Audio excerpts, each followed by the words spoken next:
Hi traders, welcome again, welcome to trading with Ajay Pawar. देखिए, इस वाले वीडियो में हम ऐसे स्टॉक के बारे में बात करने वाले हैं जो पहले स्टॉक था 75 रुपये का, आज 4,500 रुपये के पर प्लस में ट्रेड कर रहा है। 4520 रुपये का है ये, और इसने 8000% के आसपास का रिटर्न दिया है। 75x मान लो आप, और अगर आज का 5% मिलाकर चलेंगे तो वो उतना ही 80x हो जाएगा, 80 गुना हो जाएगा, मतलब 8000%।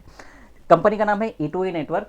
ये इसका डिटेल्ड ओवरव्यू करने वाले हैं, सारी कंपनी के फंडामेंटल्स देखेंगे, फाइनेंशियल्स देखेंगे, चार्ट भी देखेंगे, मतलब टेक्निकल्स भी देखेंगे। तीन चीज़ें होती हैं, फंडामेंटल्स, फाइनेंशियल्स एंड टेक्निकल्स, तो तीनों पर बात करेंगे और आपके लिए क्या सही है ये हम लोग बात करेंगे। अब अगर आप ये बोलेंगे कि सर आप आज 4500 रुपये के भाव पे क्यों बता रहे हो, बेसिकली इसका ऑल टाइम हाई है आज। जनरली मैं इसको दो बार ऑलरेडी बता चुका हूँ, दोनों बार इंस्टाग्राम पर, यूट्यूब पर। अगर आप मुझे दोनों जगह फॉलो करते हैं तो अच्छी बात है, और अगर फॉलो करते हुए भी इन्वेस्टमेंट नहीं किया तो ये गलत बात है और बुरी बात है, आपके लिए थोड़ा सा नुकसान है, क्योंकि ये वहाँ से डबल हो चुका है स्टॉक।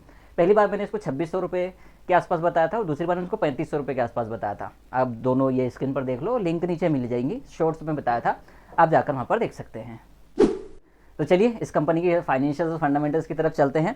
स्लाइड में अगर आप देखेंगे, यहाँ पर मैंने कुछ इस कंपनी की डिटेल ली है। मेन क्लाइंट इसके जो कौन कौन है, IITTB है, फ्लूडस्टेक है, कार देखो है, स्पाइन है, IIT मद्रास है, ISB है। 15,000 से प्लस क्लाइंट है, 3 डेटा सेंटर है, 10 कंट्रीज में है और NSE पर लिस्टेड है। ये NSE पर ही लिस्टेड है क्योंकि ये SME IPO आया था। इसका IPO में बात करेंगे।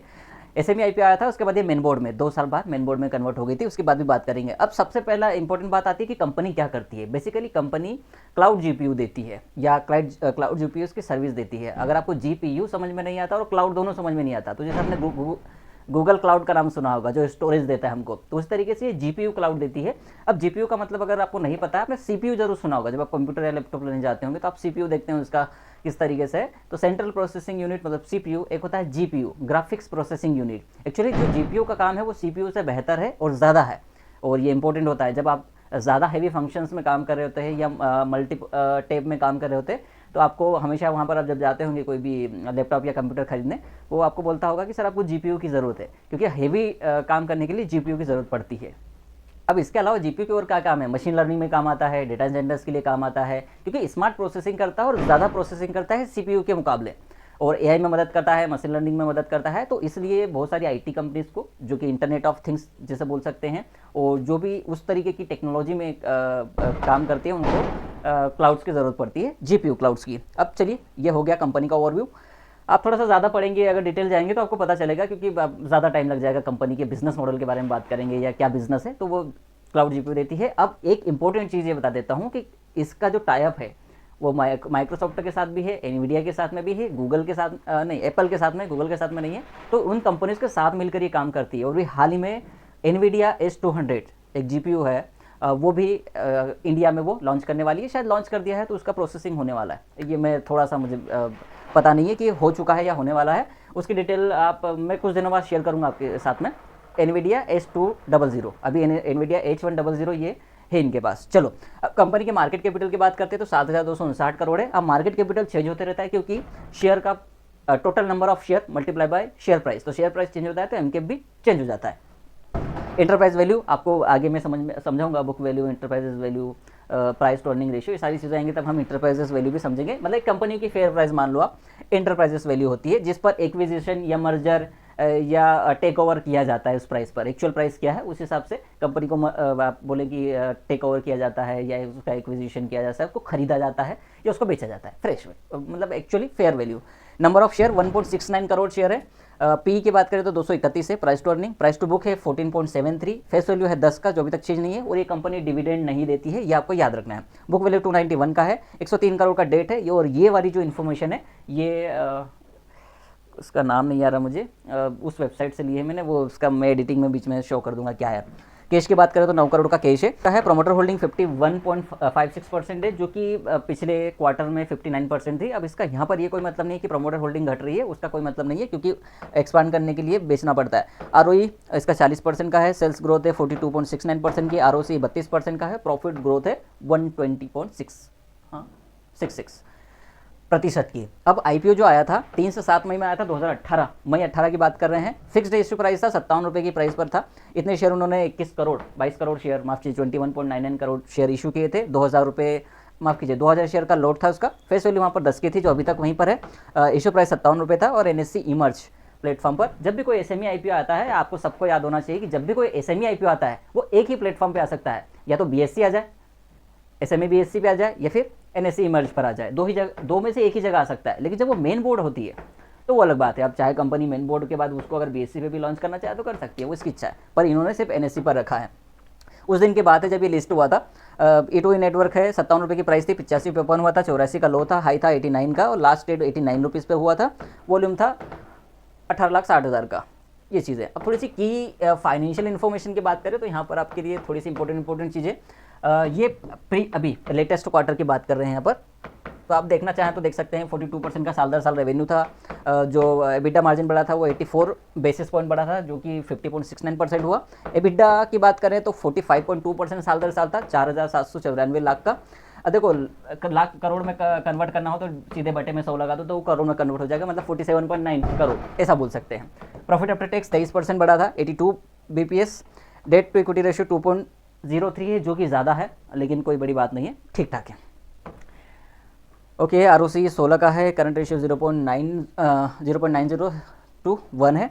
और प्रॉफिट आफ्टर टैक्स की बात करें तो 22 करोड़ के आसपास, 21.86 करोड़, क्योंकि लाख लगा है तो आप डिवाइड बाय 100 कर सकते हैं।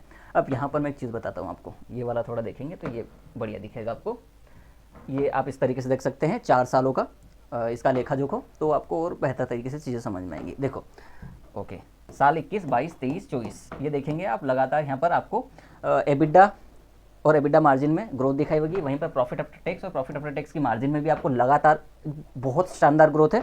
और इसी यही आपको शेयर में भी रिफ्लेक्ट होता है। वो बोलते हैं ना कि प्राइस डिस्काउंट्स एवरीथिंग, भाव भगवान से, तो ये चीज़ें होती हैं, वो प्राइस में दिख जाता है क्या क्या चल रहा है, इसीलिए कहते हैं भाव भगवान से। और उसको जब आप इन्वेस्टर चाहे अमेरिकन की लैंग्वेज में कहते हैं तो वो कहते हैं प्राइस डिस्काउंट्स एवरीथिंग। वो जो एक थ्योरी है ना, डाउ थ्योरी, उसमें वो बोलते हैं, और वो बहुत प्रचलित है, आपको सीखनी चाहिए, समझनी चाहिए। पे भी आएंगे उस पर भी। चलो अब यहाँ पर थोड़ी प्रमोटर होल्डिंग की बात कर लेते हैं। अभी इस क्वार्टर के हिसाब से देखो, ये मैंने कहा था ना जून में उनके पास 60% के आसपास था, अभी उनका 51 पॉइंट है। एफआईएस के पास 4% के 3.5% के आसपास है, डीआई के पास 4%, पब्लिक के पास 41% और 52% 51.56% प्रमोटर्स के पास है। कुछ भी प्लेज नहीं है होल्डिंग। अब ये कुछ लोगों के नाम है जिनके पास होल्डिंग है, और ये जून क्वार्टर की सितंबर की, सॉरी हाँ सितंबर 2024 की है। जो भी है ये प्रमोटर्स ने थोड़ा सा माल हल्का किया था इस क्वार्टर में। बाकी तो ये प्रमोटर्स के नाम है, आप चाहे तो नोट करें, ज़रूरी नहीं है। उसके बाद प्राइस चार्ट की बात करें तो यहाँ पर एक चीज़ आपके लिए बहुत इंपॉर्टेंट है। अगर आप CAGR देखेंगे पिछले 3 साल का तो आपको 340% का CAGR दिखेगा। भाई पागल है, 15% का CAGR है निफ्टी का 20 साल का, और इसका 5 साल का शायद 160 या 190% है। यहाँ पर मेरे पास दूसरा चार्ट नहीं है, मैंने शायद मिस कर दिया उसको। काफ़ी अच्छा चार्ट है। ये क्वार्टर के फाइनेंशियल्स थे जो मैं आपको शायद बाद में बताऊँगा, इसके बाद नहीं है क्या मेरे पास।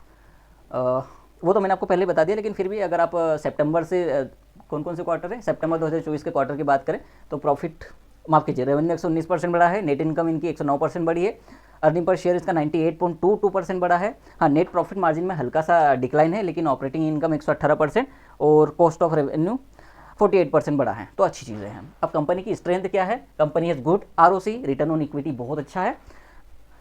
Okay, the company has delivered average profit growth of 169.71% in last 3 year, जो कि बहुत अच्छी बात है। उसके बाद अगर आप the company has effective cash conversion ratio, ये भी अच्छी बात है। और company has sound operating leverage of 7.33 times.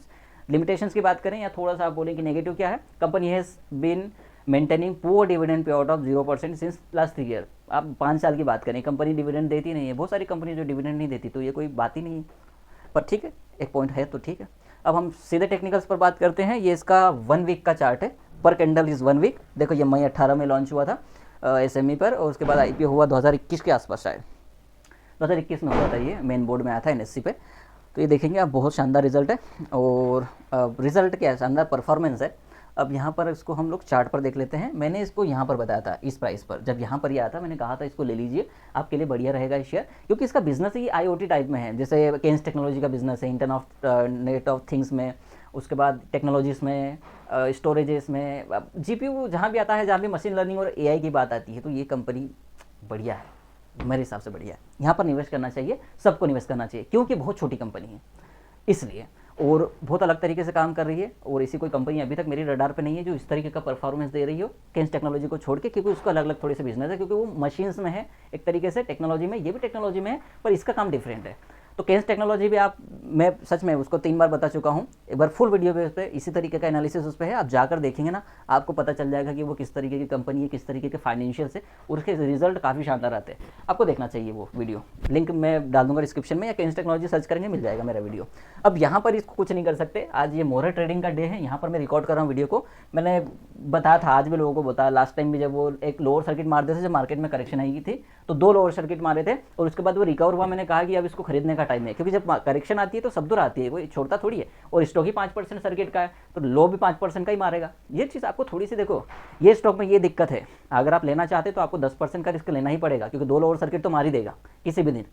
Stock का रिटर्न देख रहे हो आप, 8000% में अगर 10% गिरा तो क्या गिरा थोड़ी है। हाँ, अगर आपको सेफ्टी चाहिए तो फिर ये आपके लिए नहीं है, लेकिन अगर आपको रिटर्न चाहिए तो ये स्टॉक आपके लिए है।